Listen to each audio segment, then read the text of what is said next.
सबसे पहले क्या होता है, ध्वनि का परावर्तन क्या होता है?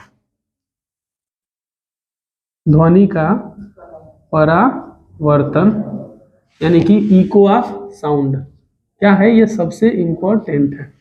ध्वनि का परावर्तन यानी कि रिफ्लेक्शन ऑफ साउंड क्या है, रिफ्लेक्शन ऑफ साउंड। तो ध्यान से सुनिएगा, सबसे पहले पढ़ेंगे रिफ्लेक्शन ऑफ साउंड, उसके बाद पढ़ेंगे हम लोग इको यानी कि प्रतिध्वनि। सबसे पहले पढ़ेंगे ध्वनि का परावर्तन, उसके बाद पढ़ेंगे प्रतिध्वनि। ध्वनि का परावर्तन को बोलते हैं रिफ्लेक्शन ऑफ साउंड और प्रतिध्वनि को बोलते हैं इको।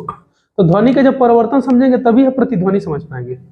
तो देखिए, जैसे प्रकाश के बारे में आप लोगों ने सुना होगा कि प्रकाश जब किसी माध्यम से जाती है और कहीं दूसरी जगह टकराती है तो टकरा के अपना मार्ग क्या कर देती है, बदल लेती है। तो जब प्रकाश की किरणें गति कर रही है किसी माध्यम में और कहीं सामने कोई सतह आया और उस सतह से टकरा के अपना मार्ग क्या कर ली, बदल, या वापस माध्यम में चली आई, तो इसको बोलते हैं प्रकाश का परावर्तन। यानी कि when light beam travelling in a medium and falling on a surface and after falling it's reverse back and क्या चाहिए, it reflect back, this is called reflection of light कहते हैं ना। तो जिस तरह से लाइट का रिफ्लेक्शन आपने पढ़ा उसी तरह से ध्वनि का रिफ्लेक्शन होता है यानी परावर्तन होता है। जब ध्वनि, ठीक है जी, हाँ लाइट जल रहा है यानी कि चार्ज है ना। ध्वनि क्या होती है, जब ध्वनि एक माध्यम में गति कर रही है, यानी मान लो हवा में गति कर रही है और ध्वनि हवा में गति करते हुए जा रही है और सामने एक सतह आया, उस सतह से टकराई और टकराने के बाद वापस आ गई, तो इसको बोलेंगे ध्वनि का परावर्तन। मतलब when sound wave travelling in a medium, ठीक है, fall on a surface and after falling it reverse back या it's reflected back in the same medium, then this is called reflection of sound. बात समझ में आ गया? तो इसमें रिवर्स बैक का दो मतलब होते हैं, एक तो कि जिस रास्ते से गई उसी रास्ते से वापस आ जाना, और एक होता है कि कैसे आ रही है। तो इसको समझने के लिए इनके दो नियम है। कितने नियम है? दो नियम। पहला है कि देखिए ये सरफेस है, मान लीजिए ये एक प्लेन है, क्या है, प्लेन है, ये एक प्लेन है, ठीक है। इस प्लेन पे ध्वनि गई, ऐसे गई ना, तो ध्वनि ऐसे टकराई, साउंड वेव्स गई और वापस ऐसे ही क्या हो गई, वापस आ गई। हम ऐसे बना रहे हैं, एक्चुअली आप जानते हैं कि ध्वनि वेग कैसे चलती है, रेयर डेंसर यानी पास पास दूर दूर, ठीक है, समझ में आया ना। ध्वनि की चाल ऐसे होती है कंपन के रूप में, हम बस समझना है, इसलिए हम इसको क्या कर रहे हैं, सीधी रेखा में बना रहे हैं। तो ध्वनि गई और इससे टकराने के बाद ध्वनि वापस आ गई, इसे ही ध्वनि का क्या कहते हैं, परावर्तन। तो हिंदी में बोलेंगे जब ध्वनि एक माध्यम में गति करती है और किसी सतह से टकरा कर पुनः अपने माध्यम में वापस आ जाती है तो इसे ध्वनि का परावर्तन कहते हैं, ठीक है। इसके दो नियम हैं। यार तुम लोगों को समझ में नहीं आता है क्या?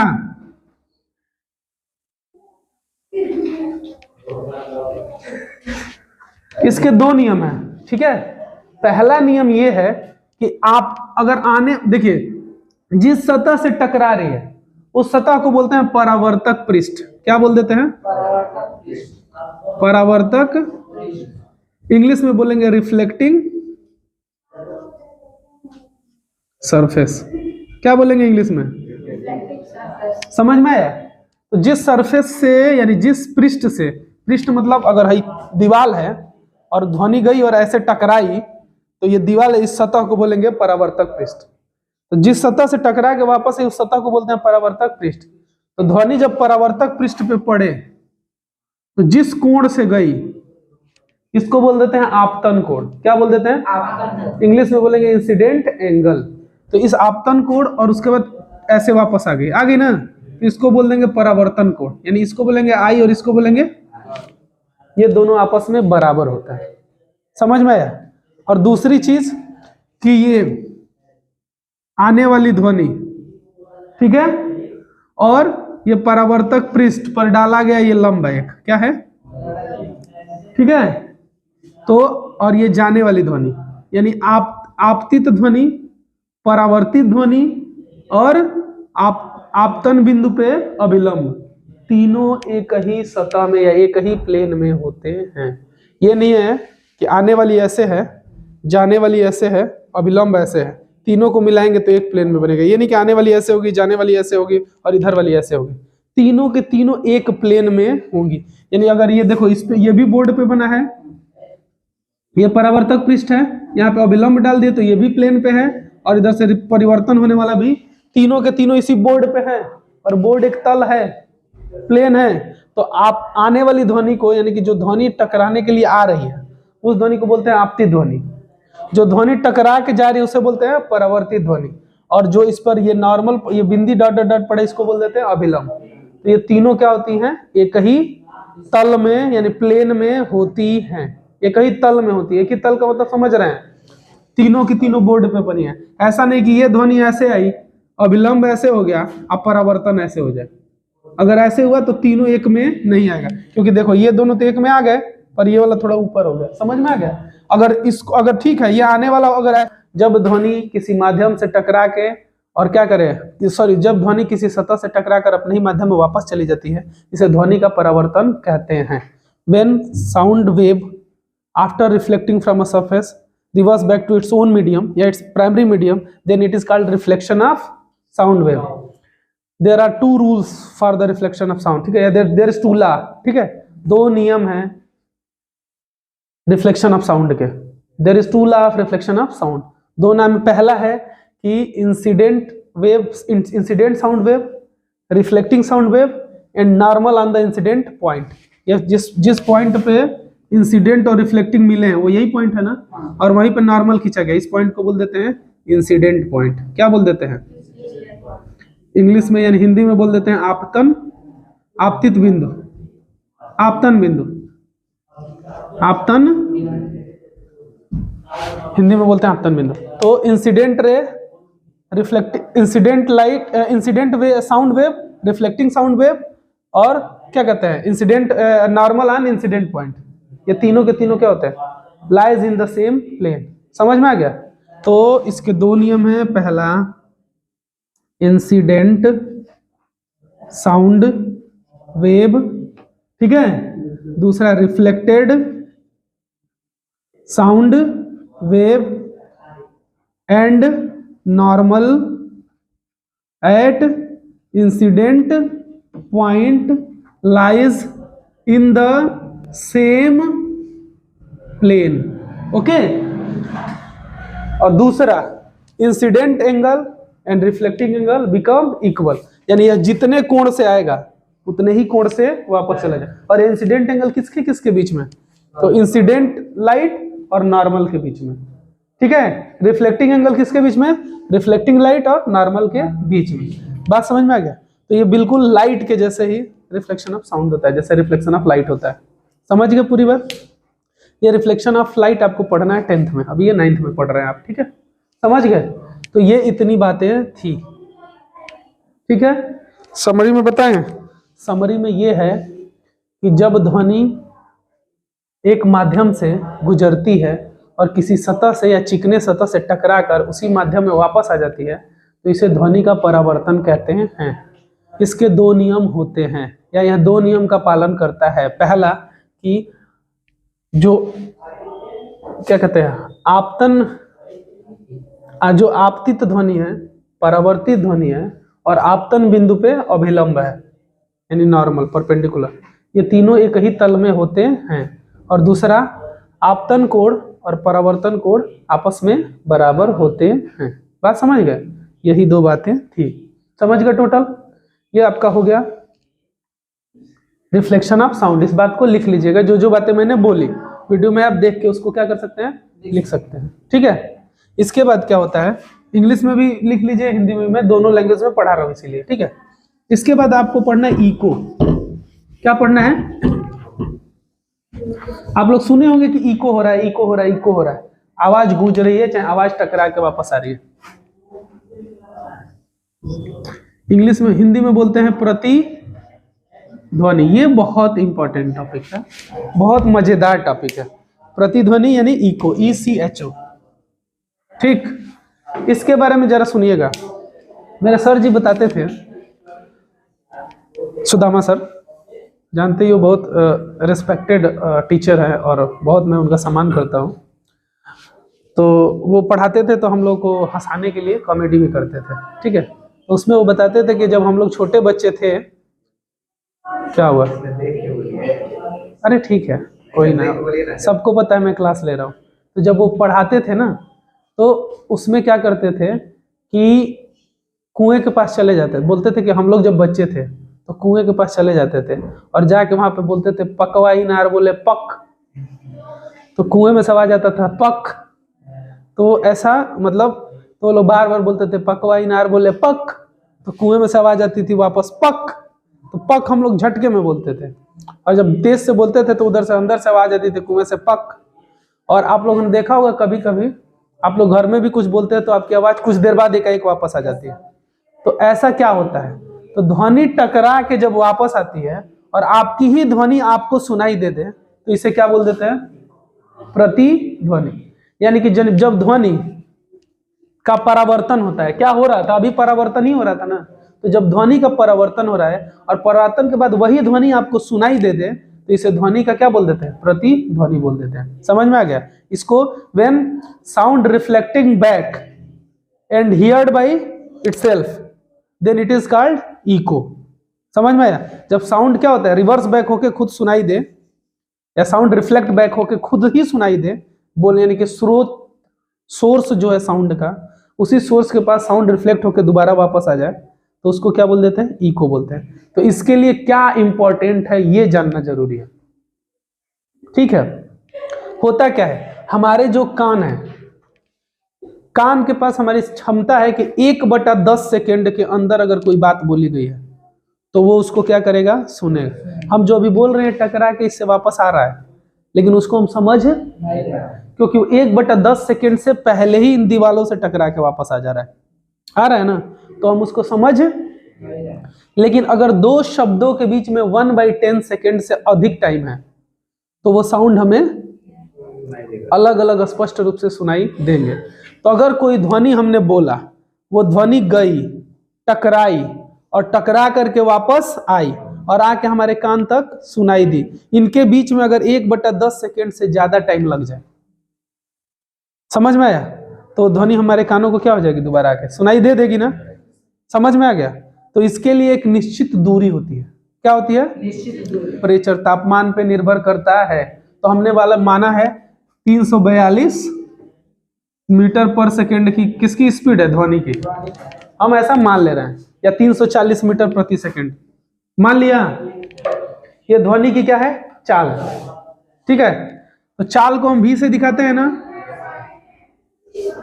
v को मान लिया 340 मीटर प्रति सेकेंड।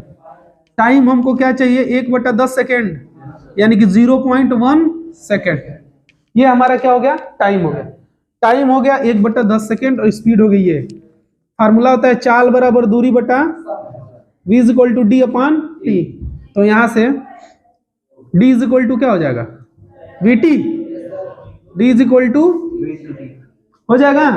तो यहां से दूरी देखिएगा, d बराबर v मतलब कितना,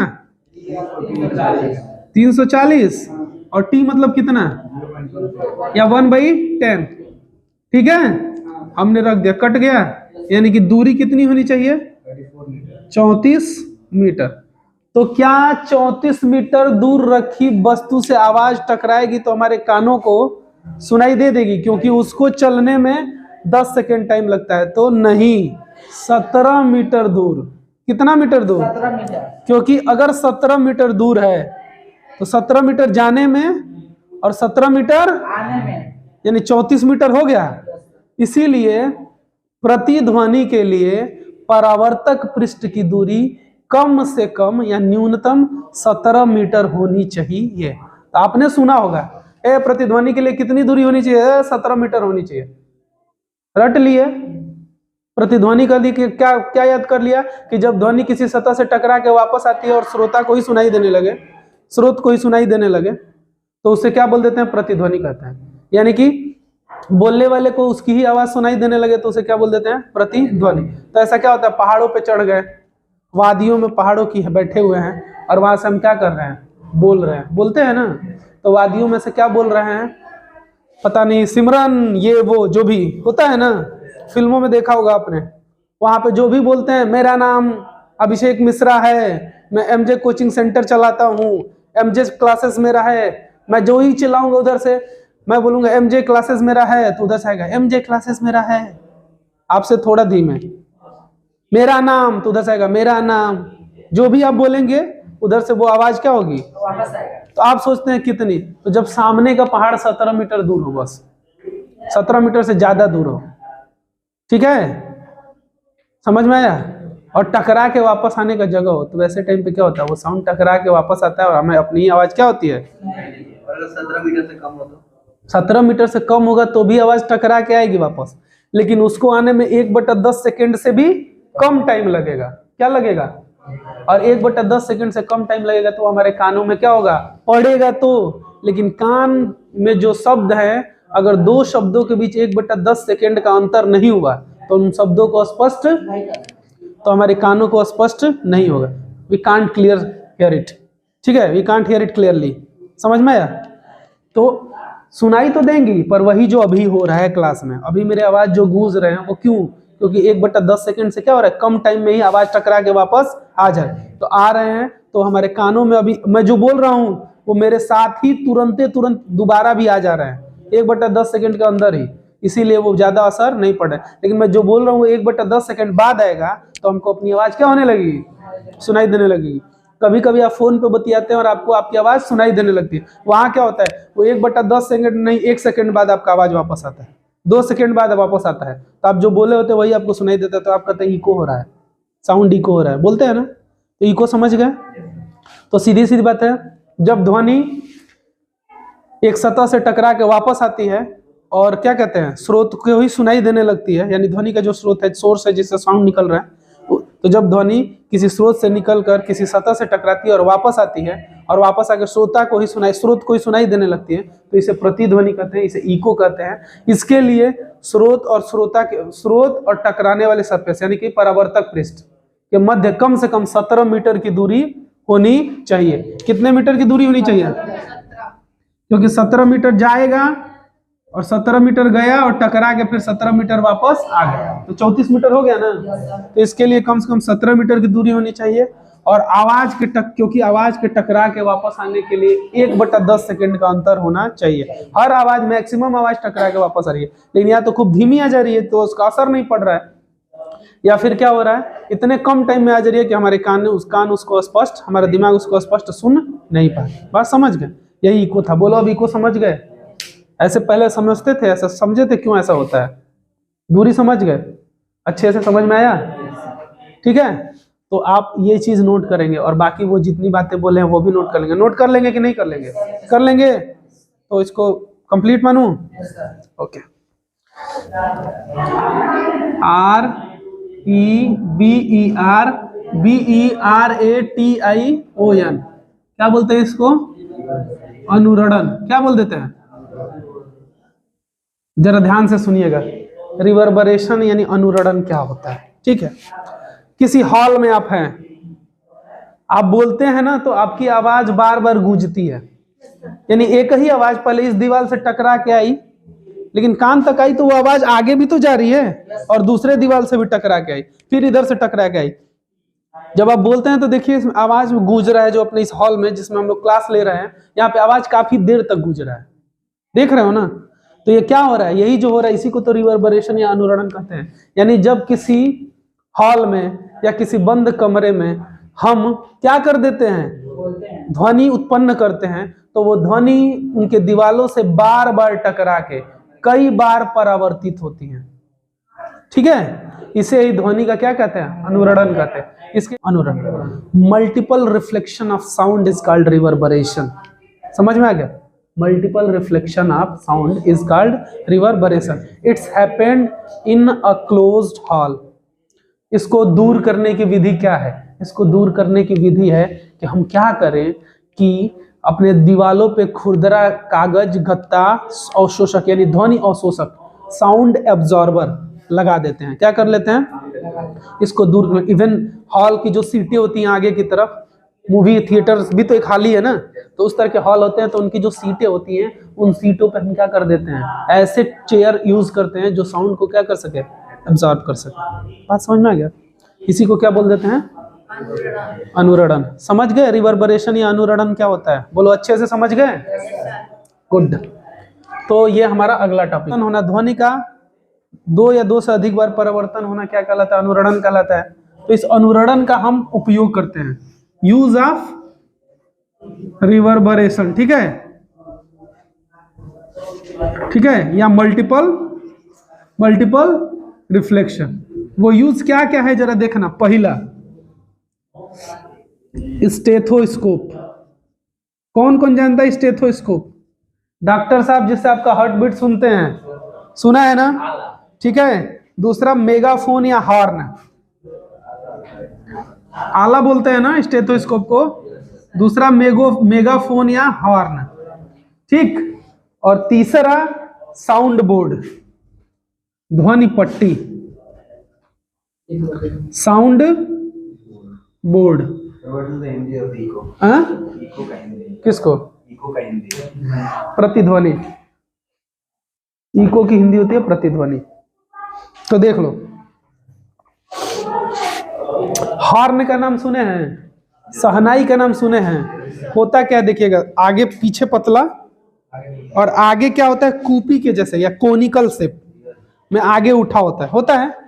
जब ध्वनि निकलती है तो ध्वनि का बार बार उस वो जो बना होता है उसमें बार बार क्या होता है, परावर्तन होता है। और मल्टीपल रिफ्लेक्शन होने के साथ वो ध्वनि पूरी इकट्ठी हो जाती है और इकट्ठा होकर कहाँ पहुंच जाती है, उसके मुंह के पास, और कोनिकल शेप से वो बाहर निकलती है और सबको सुनाई देती है। तो ठीक है, एक इस यूज किस में कर दिया, मेगाफोन या हॉर्न में। हॉर्न हो गया, मेगाफोन हो गया, शहनाई हो गया, इन सब चीजों का देखिएगा मुंह कोनिकल शेप का बनाया जाता है, शंकुआकार, ठीक है, और पीछे गोल बनाया जाता है। और इस तरह से बनाया जाता है, इतना अंदर चिकना बनाया जाता है, ध्वनि बार बार क्या होती है, परावर्तित होती है, और परावर्तित होकर उससे बाहर निकलती है तो इकट्ठी होकर निकलती है। और वो क्या होती है, हमारे कानों तक एक दिशा में, यानी ध्वनि जो 5 दिशा में जाती, बोलते पे पे पे पे बजाते तो एक ही दिशा में नहीं जाती ना, चारों तरफ जाती, लेकिन पे बजाते उसके आगे मुंह बना दिए। बांसुरी ही देखा होगा, पिपीहड़ी जो खरीदते हैं हम लोग, आगे मुंह बना दिए। अब जो पिपीहड़ी से साउंड निकला, वो यहां से निकला ना, तो वो वहीं से टकरा के अंदर चला गया, और अंदर से कोनिकल शेप के द्वारा या शंक्वाकार भाग के द्वारा वो बाहर निकला। अगर वो शंक्वाकार भाग नहीं होता, वो ऐसे नहीं बनाते, तो ध्वनि यहीं से चारों तरफ फैल जाती और वो साउंड नहीं रह जाता।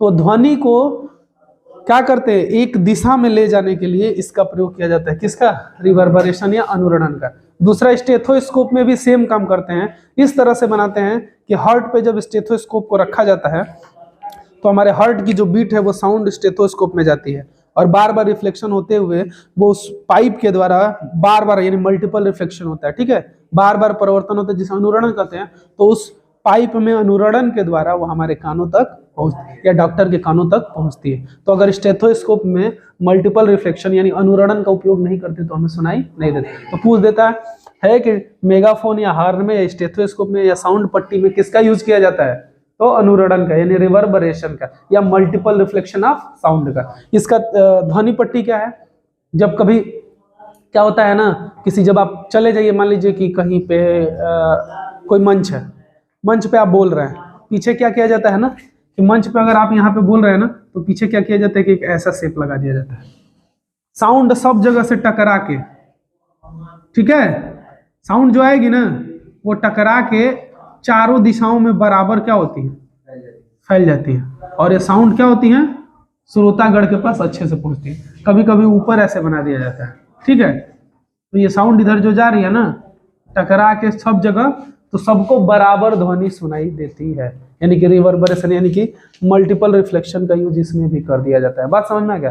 तो मंच के पीछे एक चांपाकार या वक्राकार सतह लगा दिया जाता है जिससे ध्वनि चारों दिशाओं में समान रूप से फैल जाती है। ये यानी इसी को, इस चापाकार को ध्वनि पट्टी या साउंड बोर्ड कहते हैं। बात समझ में आ गया।